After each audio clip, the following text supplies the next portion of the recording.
What's good, everybody? Sensei Lewis here. I know it's been a while, but here's some new videos for the new year, right? Here we want to just talk about learning how to be more fluid and active in your response, right? In other words, when you're learning how to do a technique, right, you learn it in the steps. So, for example, this is my new student here, right? We've been going through, like certain attacks and responses, and I'm just letting them know that, when you're learning it, you're going to learn in steps. However, when it's time to execute, you got to be able to execute with a swiftness and an active response. In other words, so we did this technique where a person is trying to grab, right? And as they grab, you want to trap, strike the elbow, and then strike, right? So what I showed him is that when we do our combat mode, that you got to respond more fluid and actively. So in other words, when the person grabs, you don't want to go 1, 2, 3, right? You want to learn how to actively respond in the attack. So here it works like this. Bam! See, I'm catching as he's grabbing. I'm a trap and break from here instead of 1, 2, right? He grabs. Boom! See, I want to break it as he's grabbing me. Be active. Grab and strike, right? You want to learn, once you learn it in the steps, to now take it and make it fluid.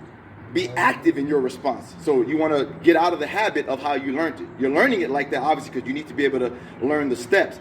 But as you now learn to execute it, you got to be active in your response, because in a real attack, it's going to be constant motion, right? You understand that? In a real attack, it's going to be constant movement and combat going on. Grabbing, punching, striking, until you do what you got to do to slow the person down, distract them, etc. Right? So again, as they grab, you don't want to be like 1, 2, and like so. You want to learn how to respond fluidly like this, break and strike. Right? Again, break and strike. See that? So as he's grabbing, I'm catching him in one motion to break.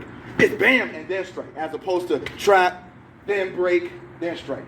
Learn how to be fluid like the wind or the water, as is the origin of our system. That right? That way of the wind's flow. It has to be fluid and the motion is continuous. All right? So one more time. Let's do it from this side.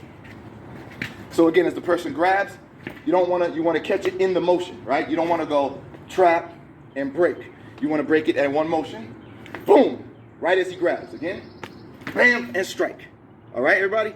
So just learn that way. Learn how to be fluid in your motion, fluid and active in your response, right? Learn it in peace, but once you're ready to execute, it must be fluid in your motions. Okay, guys? Appreciate you. Keep on liking and following the videos. All right? Take care.